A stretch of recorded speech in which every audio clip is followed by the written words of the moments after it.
Dude, that didn't work out. So, my analysis, big picture, and hopefully a few relevant things to the commercial insurance brokerage industry in the morning after election results. First of all, big picture. Obviously, not a wave election year, not a 2006, a 2008, or a 2010, a status quo election. Nonetheless, catastrophic for conservatives and Republicans who had hoped to regain the presidency as well as the United States Senate and to actually gain traction in the House of Representatives. The president, I thought, was very gracious when he talked about transcending party boundaries, and that flies in the face of a red state, blue state breakdown that was more polarizing than ever before.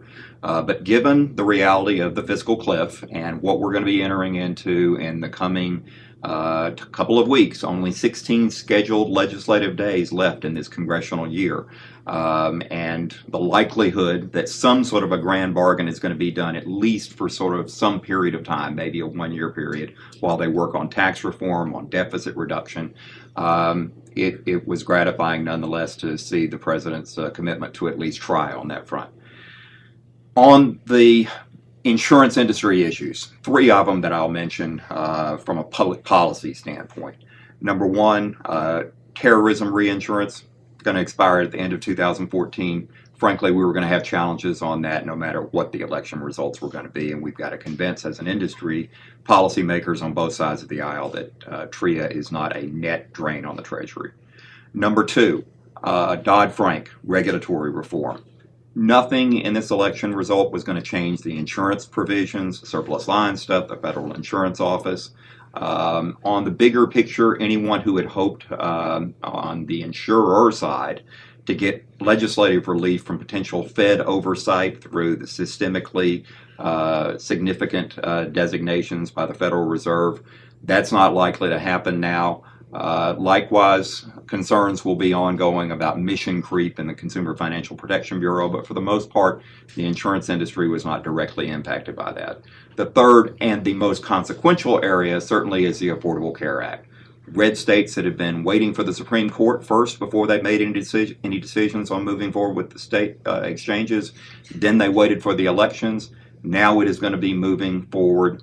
I'm not so sure at full force. Certainly the administration and congressional Democrats are not going to allow their signature accomplishment in the Affordable Care Act to be decimated or upended. There's going to be a very aggressive push by the administration to move ahead on multiple fronts, and we're going to see a lot of regulations that are going to be coming out.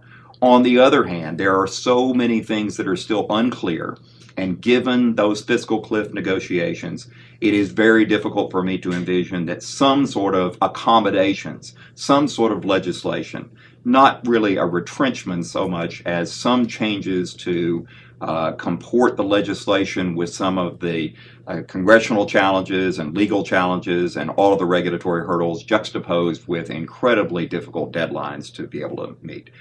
On the personal side, in terms of looking at who won, who lost, just astonishing that Republicans, out of 23 of 33 Senate seats, were held by Democrats, and yet Republicans had a net loss of 2 Senate seats, losing virtually every single one of those toss-up races.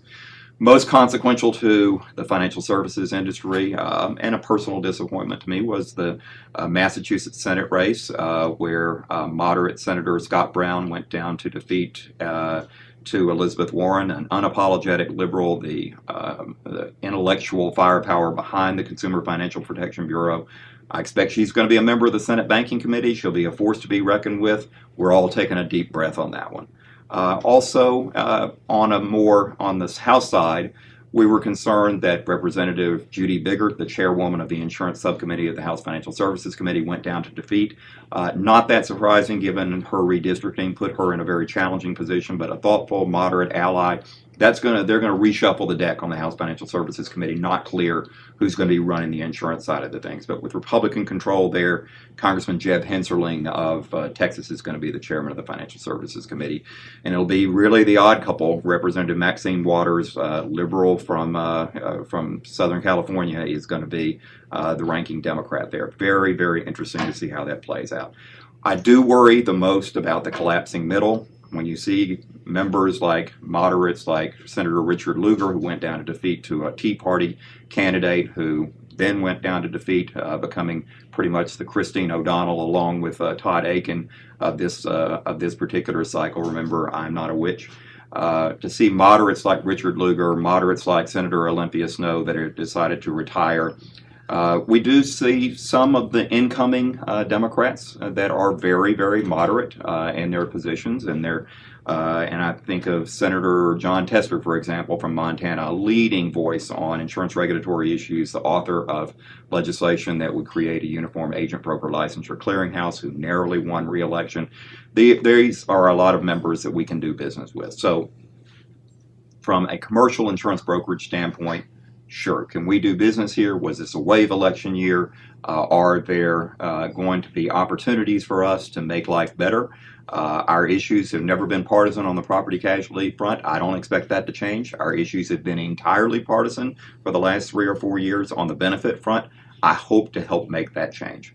But we are going to be watching, working diligently to make sure that your interests are protected in the coming years. Thanks so much for all of your support and help throughout this last election cycle.